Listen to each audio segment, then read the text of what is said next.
देखिए, आज जो बात करेंगे पार्टीशन सूट या मौखिक बंटवारा, पारिवारिक संपत्ति विवाद में पार्टीशन सूट या मौखिक बंटवारा कौन सा सही विकल्प है उसके बारे में बात करें।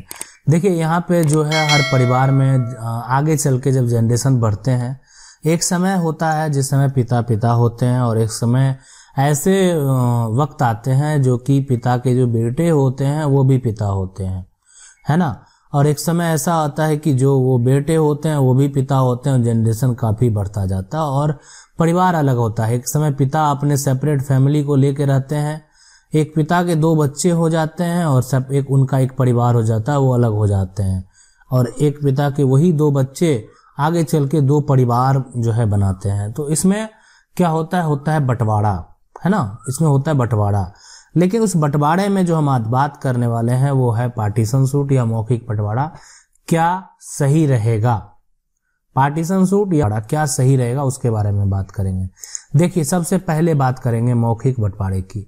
क्या होता है मौखिक बंटवारा? मौखिक बंटवारा ये होता है कि मान लेते हैं कि पिता के नाम से जमीन है, पिता मतलब अब जमीन जो है थोड़ा सा ऊपर लेके चलते हैं, जमीन है मान लेते हैं कि पूर्वज के नाम से खतियान है, पूर्वज के नाम से खतियान है, दादा हो परदादा हो, लेकिन जमीन पे जो नाम है वो पिता का नाम है, जमीन पे पिता का नाम है। मतलब जमीन पे पिता का नाम होना, खतियान पूर्वज के नाम से है, जमीन पिता के नाम से है। ये नाम होना ये दर्शाता है कि पिता के नाम से जमीन का मोटेशन है, पिता के नाम से जमीन का जमाबंदी है और पिता जो है वो जमीन का रसीद कटा रहे हैं, इसीलिए पिता का नाम है। अब उस पिता के 2 बेटे हो जाते हैं, ठीक है, सीधी सी बात है। दोनों भाई में काफी प्रेम है, मान लेते हैं एक भाई ए है, एक दूसरा भाई बी है, दोनों में काफी प्रेम है, बिल्कुल रहता ही है, आप समझ सकते हैं। 2 छोटे छोटे भाई आज अब देखते होंगे, अगर आप अभी आपका जो एज होगा, अभी थोड़ा आप अपने बैक को सोचिए कि एक समय आप छोटे छोटे होंगे, कभी तो ऐसा समय हुआ होगा कि आप दोनों छोटे भाई एक साथ बैठे होंगे, एक साथ खेले होंगे, एक साथ खाए होंगे। लेकिन जब आपका जनरेशन बढ़ा, आप अलग हो गए, आपका परिवार अलग हो गया, सोच बदला और जो एक तरह से मतलब जो भी कारण हो, छोटी छोटी बातों पे विवाद बढ़ा, इनका भी परिवार बना और इनके भी जनरेशन बढ़े, अब विवाद उत्पन्न हो गया। रसीद पिता के नाम से था, जमीन का बंटवारा जो है मौखिक था, जमीन का बंटवारा जरूर हुआ, 2 भाई का बंटवारा ए बी का हुआ, लेकिन बंटवारा मौखिक था, मौखिक बंटवारा हो गया। लेकिन उस केस में अब जो है, अब यहाँ पे जो है सीधी सी बात है कि अब वहां पे मान लेते हैं कि एक जमीन है जो कि बी के हिस्से में था, अब उससे रेलवे लाइन मुआवजा बहुत ज्यादा अगर दे रहा है, बहुत ज्यादा मुआवजा अगर बहुत ज्यादा दे रहा है, तब ए को वो चीज हजम नहीं हुआ, ए ने बोला कि नहीं हम भी लेंगे। जैसे ही बी ने आया ए से सिग्नेचर करवाने के लिए कि भैया आप सिग्नेचर कर दीजिए, है ना, इसलिए कि मुआवजा हमको मिलेगा, और देख रहा है कि मुआवजा जो है उसका वास्तविक कीमत से 4 गुना ज्यादा है, ठीक है। तो इस केस में ए ने सिग्नेचर करने से इनकार कर दिया, इसलिए कि मुआवजा उसको हजम नहीं हुआ, तो मुआवजा उसको भी चाहिए। अब ये आपके मन में सवाल होता होगा कि जब बंटवारा है, अलग जमीन है, तो मुआवजा में वो सिग्नेचर उनसे कराने ही क्यों जा रहा है? इसलिए कि जमीन का रसीद पिता के नाम से है। अगर जमीन का रसीद बी के नाम से बेखुर्द होता तो ये मुआवजा लेने के लिए ए का कभी भी सहयोग लेने का जरूरत नहीं पड़ता, है ना। यानी उस जमीन का मुआवजा हासिल करने के लिए ए के उनके भैया का जरूरत उनको नहीं पड़ता। तो इसलिए पड़ गया कि उनका जमीन तो बंटवारा तो हुआ था, लेकिन हिस्सा जो है वो मतलब जो नाम है वो दोनों का था, जो उनका हिस्सा था ना उन पे दोनों का नाम था। अब देखिए दूसरा विवाद अगर बात करें वो भी देखते हैं कि दूसरा मान लेते हैं कि ये जो जमीन है ना, ये जमीन है, इसका बंटवारा हो गया है, ठीक है, इसका बंटवारा इस तरीके से हो गया है।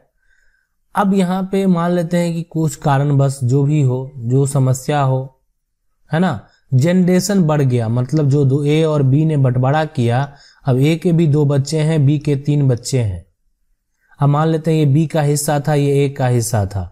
अब ये जमीन जो है एकदम उपजाऊ नहीं है ना, ये उपजाऊ नहीं है। अब यहाँ पे बी के वंशज हैं, बी के वंशज जो हैं इस जमीन को मान लेते हैं वो बेचना चाहते हैं, लेकिन इसका कोई ज्यादा कीमत देता और इसका नहीं देता है, तो वो ये देखते हैं कि ये जमीन हम बेचने के हकदार हैं या नहीं है। बिल्कुल है। तो इसीलिए कि ए और बी के पिता के नाम से, मतलब इसके दादा के नाम से जमीन का रसीद कट रहा है, बिल्कुल हकदार है, जमीन का रजिस्ट्री हो जाता है ना। दाखिल खारिज में थोड़ा सा समस्या होता है, थोड़ा ये वेरीफाई होता है, उसके बाद जमीन का दाखिल खारिज भी हो जाता है।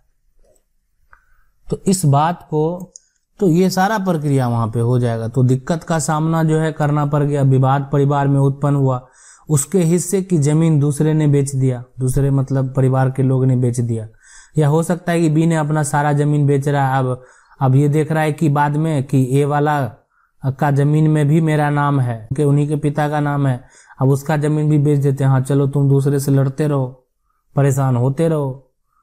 तो मतलब कोई भी लड़ाई होती है समय तो लगता है ना, मतलब 2 साल नहीं लगे, 3 साल नहीं लगे, 4 साल नहीं लगे, समय तो हुआ। ऐसे ही कर ये सब समस्या उत्पन्न होता है। और इसीलिए जो है, अगर यहाँ पे आज हम जो डिस्कस करने वाले, जो मेन टॉपिक, अभी तो सिर्फ उसके बारे में समझ रहे थे, जो मेन टॉपिक है वही है कि पार्टीशन सूट या मौखिक बंटवारा। तो आपने ये चीज जो है मौखिक बंटवारा के बारे में हर बात आपके माइंड में सेट हो गया होगा कि इसमें बीमारी क्या है ना। इसकी बीमारी जो है वो हम बताना जरूरी समझ रहे थे कि इसमें बीमारी उत्पन्न क्या होता है।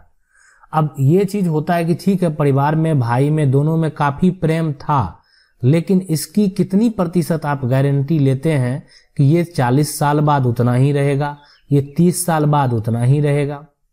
तो इसलिए कुछ चीजें होती है जिसको सही रूप से करना ही सही होता है ना। अब है इसके अलावा कि जो जमीन है उसका, इसके लिए पार्टीशन सूट। देखिए पार्टीशन सूट जो होता है ये तभी ज्यादा सही होता है जब मामला विवाद में हो, है ना, विवाद में हो।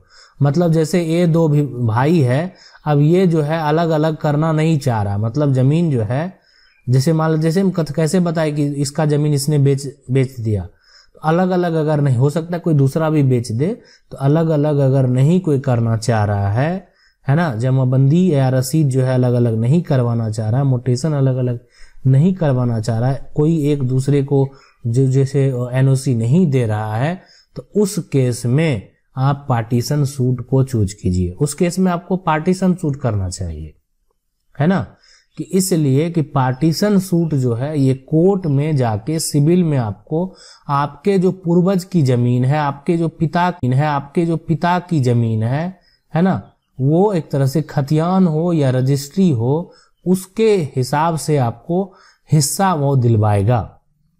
ये होता है पार्टीशन सूट। और इस केस में ज्यादा खर्च भी आपको नहीं लगेगा। इसके लिए आप किसी जो भी वकील हैं उनके पास जाएंगे, जो अच्छे वकील हैं उनके पास आप जाइए।